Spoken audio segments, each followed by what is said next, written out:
Assalamualaikum warahmatullahi wabarakatuh.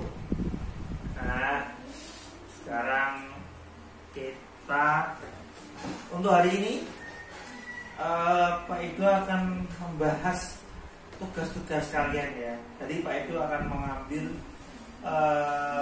tugas-tugas yang Pak Edo kira lucu untuk dibahas. Ya, lucu kita bahas lucu aja. Kemarin kalau nggak salah Pak Edo nyuruhnya itu apa ya Pak Mas? Kalau nggak salah contoh. Jadi kalau kalian itu kalau bisa membuat suatu contoh itu tuh harus dengan detail. Hukum itu bisa berlaku di masyarakat apabila ada peraturan pelaksananya. Undang-undang ada, peraturan pelaksananya ada. Jadi kalau kamu buat contoh itu kalau bisa detail. Jadi artinya orang itu mengerti maksudnya itu apa yang disengketakan, apa yang direbutkan, apa yang dijadikan permasalahan itu apa di sini. Paham ya maksudnya Pak Edo ya? Jadi Pak Edo kasih contoh misalnya ini ada contoh teman kalian ya Pak Edo udah tadi sedikit baca. Kasus ini misalnya kita kasih contoh ada Bapak Joko selaku pemilik resto Ayam Terbang dan Ibu Siti selaku pemilik resto Sedap Asli. Nah, ini ada dua orang nih, Pak Joko sama Bu Siti. Di tahun 2019 resto Ayam Terbang yang dipimpin oleh Pak Joko dan resto Sedap Asli yang dipimpin oleh Bu Siti melakukan kolaborasi, jadi merger, ya toh. Jadi si Pak Joko dan Bu Siti merger dan dicalonkan. Alhamdulillah, itu ya merger. Terus kemudian mereka memulai membuka usaha kafe tersebut dengan membeli sebuah tanah dan kemudian meminta izin pendiri pembangunan. Kemudian pada bulan Agustus 2010 kafe tersebut telah selesai dibangun dan mulai beroperasi pada bulan September 2010. Mereka mengadakan perjanjian kerjasama suka maupun duka untuk waktu 10 tahun yang artinya kerjasama tersebut akan berakhir pada September 2020. Namun sayang pada bulan Mei 2014 kafe tersebut mengalami kerusakan akibat terkena runtuhan pohon karena tertimpa angin puting beliung. Bapak Joko selaku pemilik resto Ayam Terbang mengajukan renovasi terhadap kafe yang mengalami kerusakan itu. Namun Bu Siti menolak untuk merenovasi kafe tersebut karena menurutnya itu murni karena kerusakan lingkungan. Bapak Joko menggugat Ibu Siti karena menurut Bapak Joko, Ibu Siti telah melanggar kontrak perjanjian kerjasama selama 10 tahun ke depan. Bapak Joko akhirnya menggugat Ibu Siti agar membayar denda pelanggaran perjanjian kerjasama dan pembayaran renovasi kafe sejumlah 68 juta. Kemudian Bapak Joko dan Ibu Siti sepakat mengajukan sengketa ini kepada Badan Arbitrase agar masalah diselesaikan. Lah, gini loh, maksudnya pada gini loh. Kalau kalian buat kasus, itu tuh harus detail, ya, harus detail. Jadi, misalnya gini, Pak Edo kasih tahu lagi ya.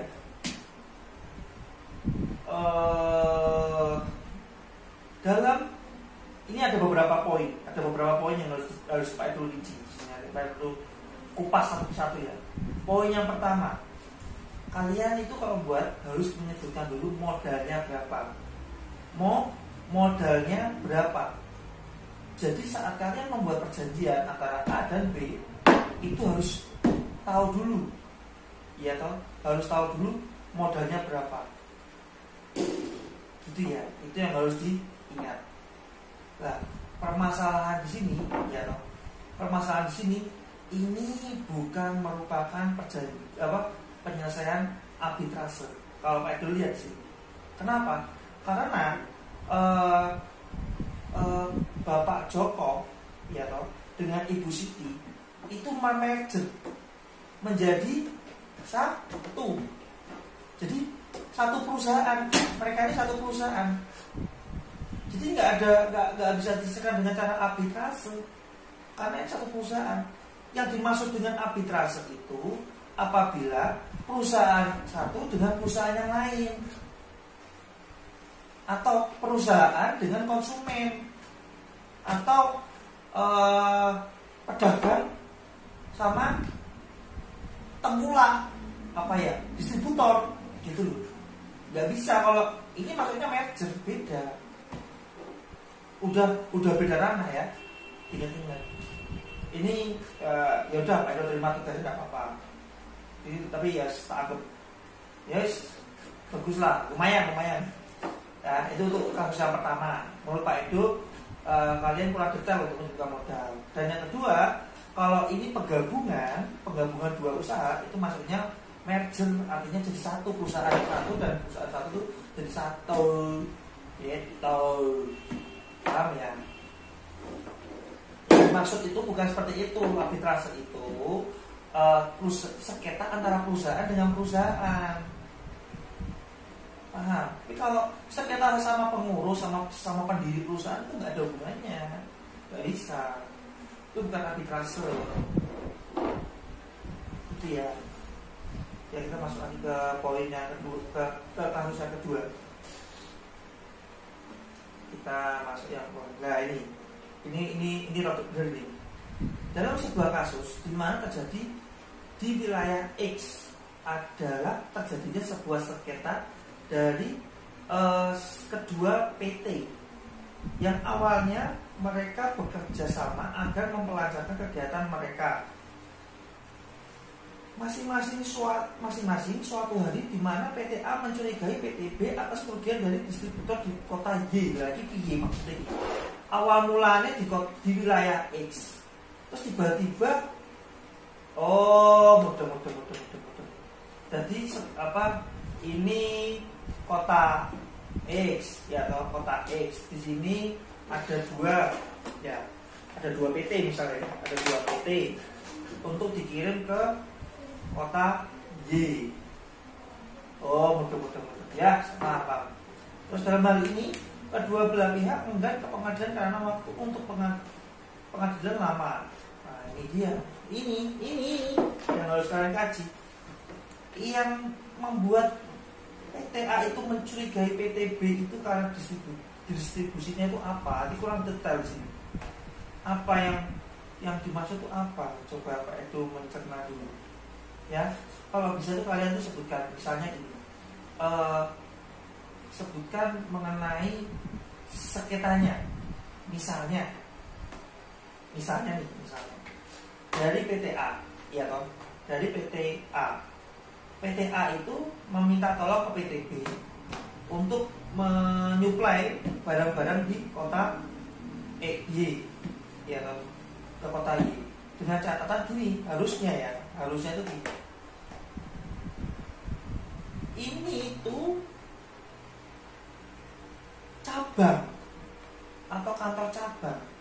Mungkin ini kantor cabang, Pak Edo lihat. Dari kasus itu kantor cabang. Jadi kantor A itu termasuk kantor pusat. Kantor B itu kantor cabang. Nah, kantor cabang itu mau ngirim barang ke Y. Mungkin kayak gitu ya. Iya enggak? Atau bukan? Harusnya cabang. Kalau ini cabang itu sebenarnya pengertiannya satu manajemen, artinya satu perusahaan. Kalau ini cabang tuh, soalnya biasanya kalau pendistribusian itu mesti mereka masih dalam satu anak perusahaan, satu perusahaan, satu lingkup perusahaan. Contohnya itu kayak PT apa yang lagi diboykot di Prancis itu, PT Danone. Danone itu punya namanya apa? Danone, perusahaan Danone gede biasa toh. Nah, terus dia punya lagi anak perusahaan Danone kecil, tulisannya itu ada lambang kepalanya. Nah itu memproduksi aqua, ya gitu loh misalnya. Tadi PT-PT itu sendiri-sendiri. Tadi ada PT Danone untuk kemasan, PT Danone untuk minuman kayak aqua, contohnya kayak pabrik aqua. Mungkin ini cabang, ini yang dimaksud cabang. Kalau ini cabang nggak bisa untuk mendistribusikan, jadi untuk mengirim produk barangnya nggak bisa. Produk angel itu ya. Harusnya ini kan tadi bilang PT-nya harusnya beda, ya toh, PT-nya beda.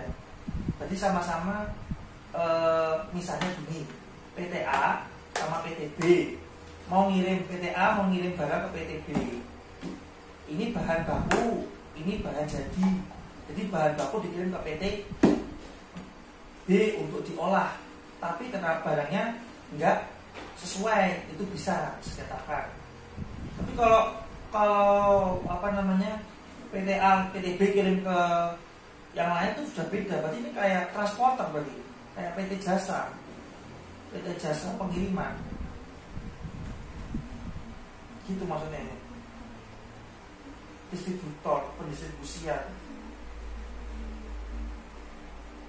Distribusi itu, pendistribusian itu biasanya kalau cabang, misalnya kayak rokok aja lah, rokok itu ngirim barang ke apa namanya, ke truk, ya toh, dia naruh barang di truk, dikirim ke kota. Itu aja truk ini kan tanggung jawabnya sih A sih, nggak ada hubungannya. Iya maksudnya sih, ini rodok bingung Pak Edu. Ini Pak Edu bahas nih, bingung, ini kurang detail kalau Pak Edu bilang, ya. Terus dalam hal ini mereka menentukan lembaga arbitrase. Tidak bisa. Pak Edu bilang ini harus lebih detail lagi. PT A itu bergerak dalam bidang apa, PT B bergerak dalam bidang apa. Terus sengketanya apa, yang disengketakan itu apa, gitu loh, harus jelas dulu. Kalau cuma pendistribusian itu harus jelas apa yang didistribusikan itu. Terus kendalanya itu apa, sebutkan biar Pak Edu itu paham maksudnya. Nah ini yang ketiga, kasus yang ketiga ini yang lebih lucu lagi nih buat Pak Edu.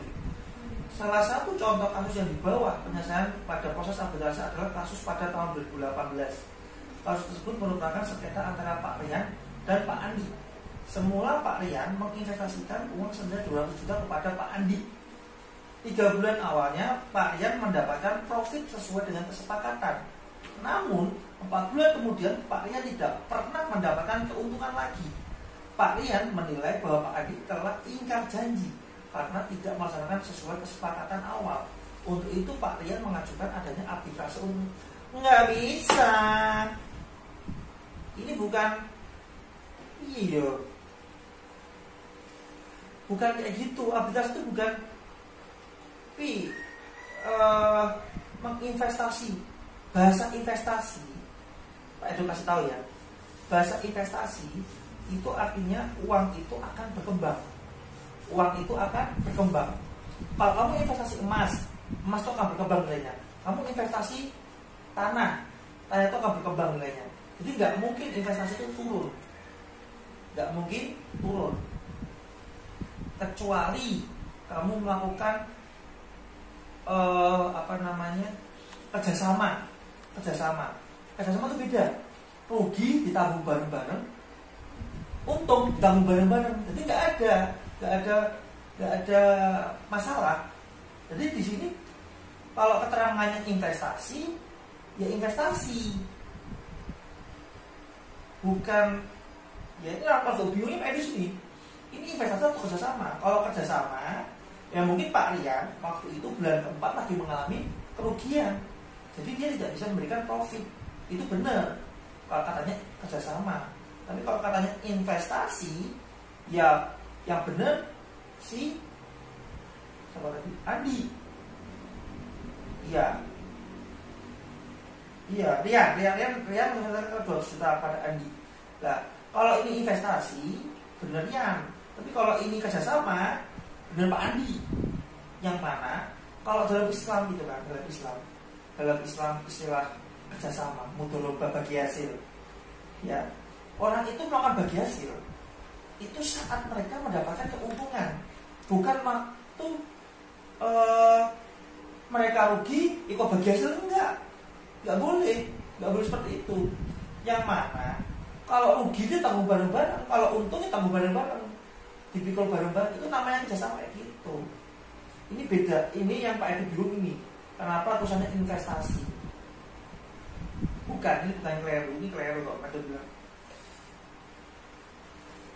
Investasi itu kayak kamu beli emas, beli tanah, investasi. Terus kamu misalnya beli apa lagi?